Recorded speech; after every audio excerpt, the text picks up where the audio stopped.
Salut, c'est Cyril, j'espère que vous allez tous bien. Alors aujourd'hui, je voulais simplement faire une courte vidéo pour vous présenter une pièce de théâtre que j'ai beaucoup aimée. Alors c'est une pièce de théâtre, vous l'avez vu, qui est assez ancienne, puisqu'on parle de L'île aux esclaves de Marivaux. Donc c'est une pièce de théâtre qui a été créée en 1725. Et cette pièce de théâtre est intéressante, vous allez voir, même dans la vie moderne d'aujourd'hui. Pourquoi ? Alors L'île aux esclaves, je vais vous raconter l'histoire rapidement, eh bien c'est une comédie et en fait dans cette comédie on voit en fait Iphicrate et Arlequin et puis d'autres personnages dont je vous parlerai après. Mais en fait Iphicrate et Arlequin en fait sont sur un bateau, ce bateau coule en fait et ils arrivent tant bien que mal à échouer sur une île qui est pas très loin.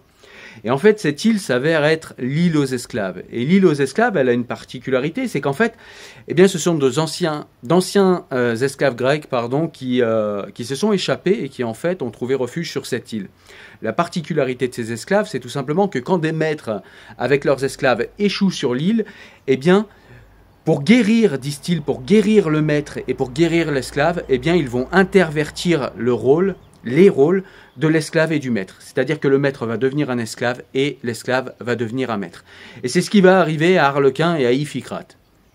Et donc, Iphicrate va être rendu esclave par le maître des lieux, qui est un ancien esclave, et donc Arlequin va, lui, être un maître. Ils vont aller jusqu'à échanger leurs vêtements, et donc il va y avoir comme ça aussi, ils vont voir qu'il y a aussi une maîtresse et son esclave qui ont subi exactement le même sort. Alors je te passe les détails de la pièce, mais tout simplement en fait, je vais te sortir en fait les points de réflexion intéressants de cette pièce, et tout simplement de dire que eh bien, quand on échange, quand on intervertit les rôles entre les esclaves et les maîtres, eh bien, ça permet de voir certaines choses en perspective. C'est-à-dire qu'on voit que, eh bien, finalement, les maîtres ont tendance à bien s'habiller, voilà, ils viennent de familles nobles, ils ont beaucoup d'air, beaucoup de manières de se tenir, etc. Ils font beaucoup de manières, et en réalité, on s'aperçoit qu'ils ont beaucoup moins de vertus que leurs esclaves. Pourquoi ? Eh bien tout simplement parce que quand on intervertit les rôles, eh bien on se rend compte que les maîtres en fait ne supportent pas la condition d'esclave et qu'en fait ils vont beaucoup faire appel à la compassion de leur maître. C'est-à-dire qu'ils vont sans arrêt gémir, pleurnicher et demander à leur maître voilà, d'être plus généreux, d'être miséricordieux, etc. Et Arlequin, qui lui est nouvellement maître, eh bien, passe quelque temps à se venger de son maître quand même, parce que il en avait marre, il se faisait frapper, il se faisait insulter, humilier toute la journée. Mais finalement, ça dure pas très longtemps. Pourquoi ? Parce que, eh bien, on se rend compte que l'esclave Arlequin et que, voilà, souvent les esclaves, eh bien, sont finalement des gens qui ont plus de vertus. C'est-à-dire qu'il n'arrive pas en fait à être assez imbu de lui-même, il n'arrive pas à être assez déshumanisant avec son esclave pour véritablement mal le traiter. En tout cas, voilà, il lui lance quelques vannes humiliantes, mais au final, très rapidement, en fait, il a beaucoup d'empathie pour son maître qui est désormais un esclave. Et donc, on voit, en fait, par cette pièce, eh bien que malgré ce qu'on pense, eh bien en fait, malgré ce qu'on voit en tout cas, eh bien les esclaves ont plus de cœur, plus de valeur que leurs propres maîtres. Et que les maîtres en fait ont beaucoup moins de résistance mentale et beaucoup moins de résistance physique à la condition d'esclave. Ils paraissent pour des gens nobles, pour des gens instruits, pour des gens avec beaucoup d'éducation, beaucoup de valeur. Il n'en est rien finalement. Ils se mettent à pleurnicher comme des petites filles pour que leur maître ne les vexe pas, ne les frappe pas. Et donc en fait le but dans cette île aux esclaves, en tout cas c'est ce que dit celui qui dirige cette île aux esclaves, le but en fait est de guérir les maîtres et les esclaves, et bien justement de ce rapport de maître à esclave.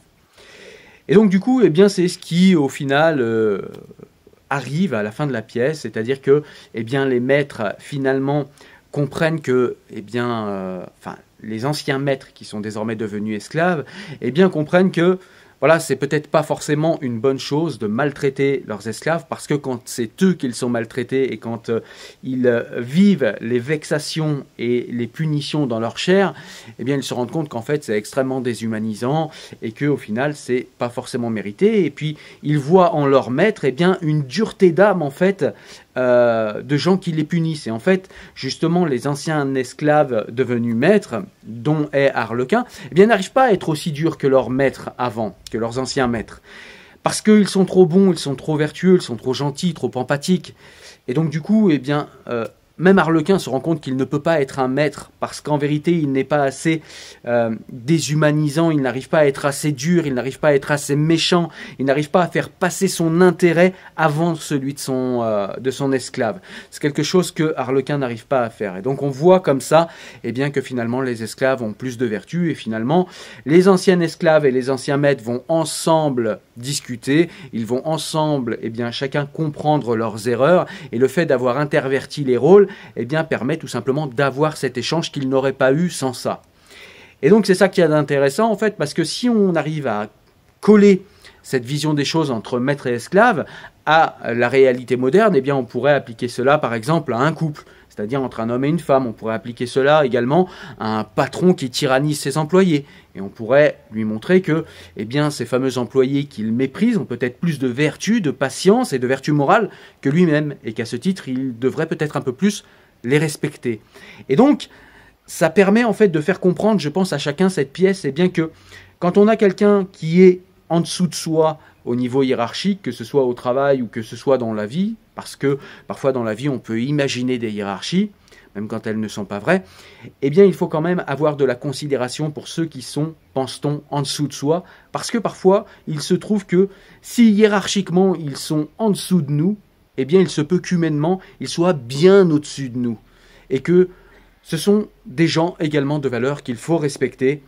Et en tout cas, moi, c'est ce que m'a fait comprendre la pièce. Et le fait d'intervertir les rôles eh bien, permet justement de montrer cela d'une manière extrêmement saillante. Et ce changement en fait, de perspective permet justement cela. Et on voit également aussi dans la pièce que eh bien, quand les esclaves sont consacrés maîtres, eh bien, ils essayent en fait de prendre des... comment dire, de faire les nobles en fait, c'est-à-dire d'avoir des manières comme eux, ils essayent de se séduire, c'est-à-dire qu'Arlequin essaye de séduire une femme, et puis tout ça est ridicule pour eux, parce qu'ils n'en voient pas l'intérêt, parce que ce n'est pas sincère, parce que les manières c'est faire semblant, les manières c'est hypocrite, les manières c'est mentir, et que eh bien, le mensonge ne fait pas partie en fait des valeurs de ces esclaves. Ces esclaves ont peu de manières, effectivement, ils ne font pas de jolis discours, ils n'ont pas de jolies manières dans leur gestuelle, mais ce sont des gens qui ont la beauté d'être francs, directs, de ne dire que ce qu'ils pensent et de ne pas dire ce qu'ils ne pensent pas. Et donc ça rend ces gens encore beaucoup plus vertueux.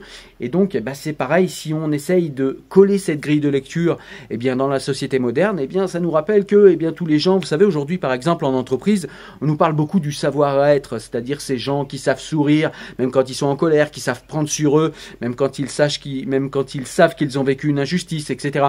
Et on nous dit que le savoir-être, eh bien, c'est bien, c'est la bonne manière de se comporter. Eh bien on voit là, pareil, par ce changement de perspective, que finalement, le savoir-être, faire beaucoup de manières, quand on sait que c'est extrêmement hypocrite, que ça n'est pas sincère, eh bien, c'est pas forcément des choses qui sont véritablement belles, en fait. Voilà. Les manières, l'hypocrisie, ça peut être joli au regard, ça peut être joli à l'œil, mais en vérité, en fait, c'est pas beau au sens de la beauté des véritables valeurs humaines. Voilà. Et donc c'est toutes ces hypocrisies, il y en a encore d'autres qui sont moins importantes dans la pièce, mais c'est toutes ces hypocrisies en fait que pointe la pièce par ce changement de perspective et par ce changement de rôle entre les maîtres et les esclaves, et j'ai beaucoup aimé. Voilà, donc je te conseille de lire cette pièce parce qu'en plus elle est drôle, c'est une comédie au départ. Même si Marivaux cherche à nous faire réfléchir avec cette comédie, ça reste quand même une comédie, c'est hyper agréable. C'est un livre, si tu le lis en livre, qui est hyper court.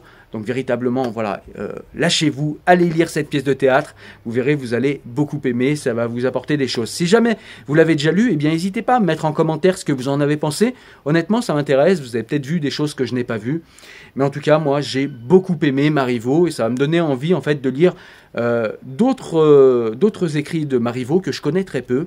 Et qui m'a bien plu là dans cette petite pièce de théâtre. Voilà, j'espère que vous avez aimé cette courte vidéo. Merci aux tipeurs, merci à ceux qui ont participé sur PayPal, vous êtes de plus en plus nombreux. Véritablement, merci parce que vous m'aidez en fait, tout simplement, vous me donnez déjà de la force et puis vous m'aidez tout simplement à faire des vidéos de meilleure qualité.